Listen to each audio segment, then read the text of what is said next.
Dear Esther, I sometimes feel as if I've given birth to this island. Somewhere between the longitude and latitude, a split opened up, and it beached remotely here. No matter how hard I correlate, it remains a singularity, an alpha point in my life that refuses all hypothesis. I return each time leaving fresh markers that I hope, in the full glare of my hopelessness, will have blossomed into fresh insight in the interim.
Donnelly reported the legend of the hermit, a holy man who sought solitude in its most pure form.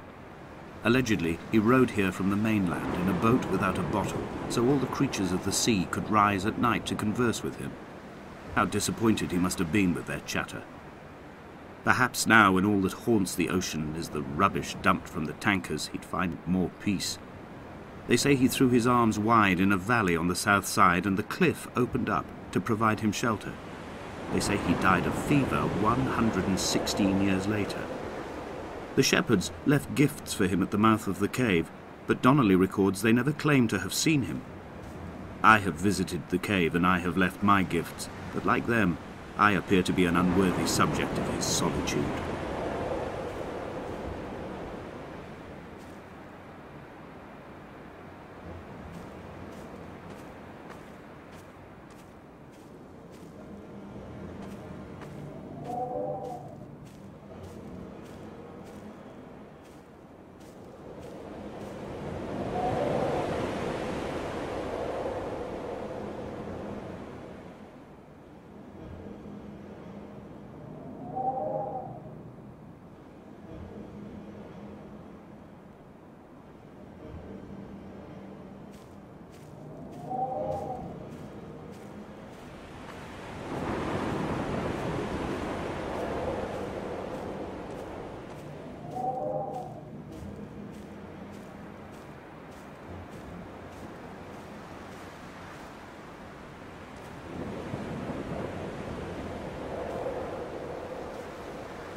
There was once talk of a wind farm out here, away from the rage and the intolerance of the masses. The sea, they said, is too rough for the turbines to stand. They clearly never came here to experience the becalming for themselves. Personally, I would have supported it. Turbines would be a fitting contemporary refuge for a hermit. The revolution and the permanence.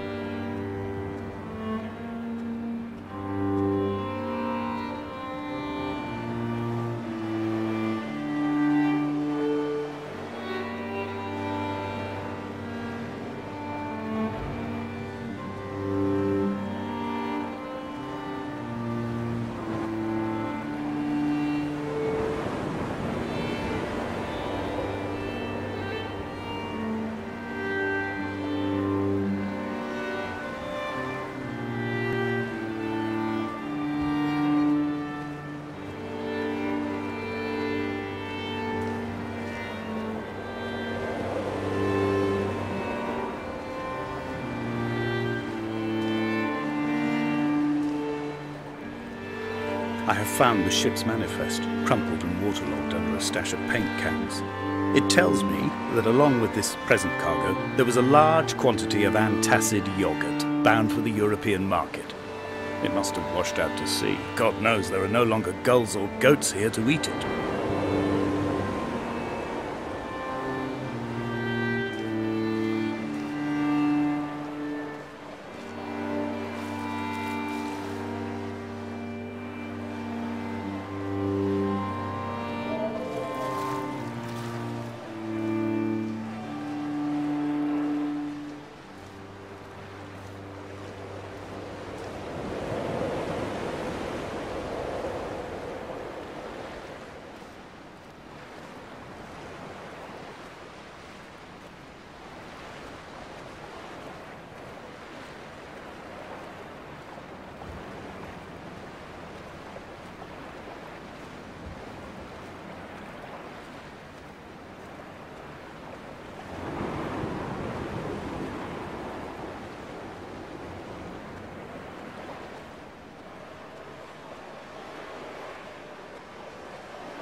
The mount is clearly the focal point of this landscape.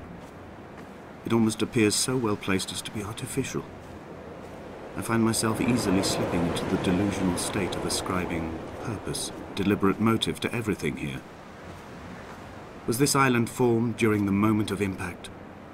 When we were torn loose from our moorings, and the seatbelts cut motorway lanes into our chests and shoulders, did it first break surface then?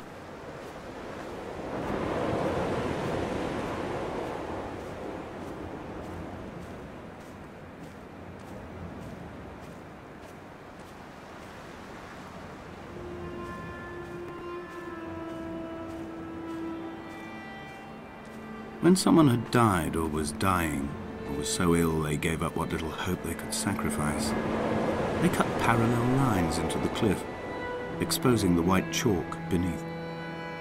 You could see them from the mainland or the fishing boat, and notice and aid, or impose a cordon of protection, and wait a generation until whatever pestilence stalked the cliff paths died along with its hosts.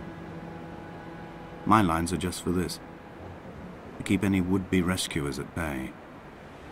The infection is not simply of the flesh.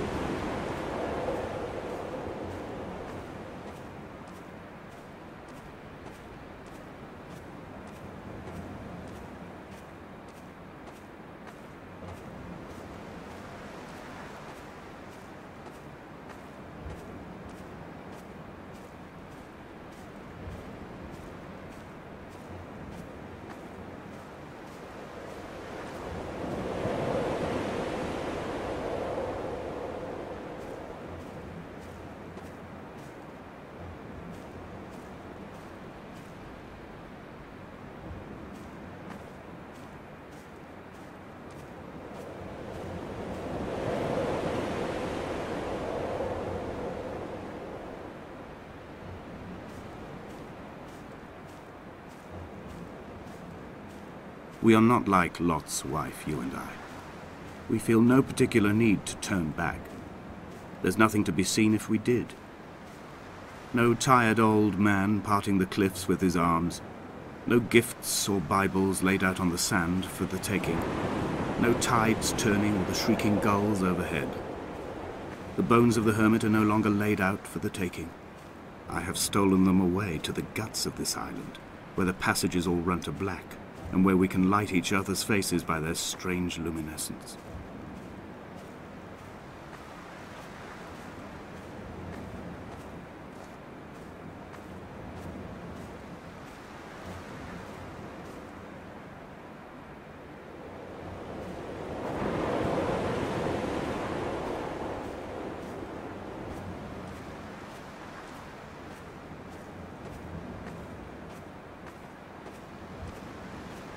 Dear Esther, I met Paul. I made my own little pilgrimage. My Damascus, a small semi-detached on the outskirts of Wolverhampton. We drank coffee in his kitchen and tried to connect to one another. Although he knew I hadn't come in search of an apology, reason or retribution, he still spiraled in panic, thrown high and lucid by his own dented bonnet. Responsibility had made him old. Like us, he'd already passed beyond any conceivable boundary of life.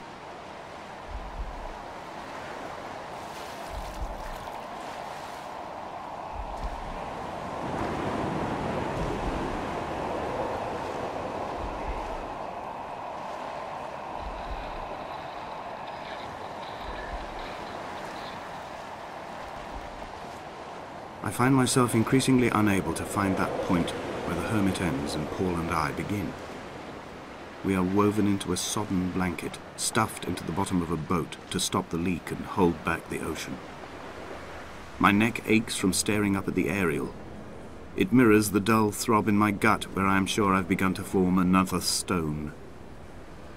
In my dreams, it forms into a perfect representation of Lot's wife, head over her shoulder, staring along the motorway at the approaching traffic in a vacuum of fatalistic calm.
dreamt I stood in the center of the sun, and the solar radiation cooked my heart from the inside. My teeth will curl and my fingernails fall off into my pockets like loose change. If I could stomach, I'd eat, but all I seem capable of is salt water. Were the livestock still here, I could turn feral and gorge. I'm as emaciated as a body on a slab, opened up for a premature source of death. I've rowed to this island in a heart without a bottom, all the bacteria of my gut rising up to sing to me.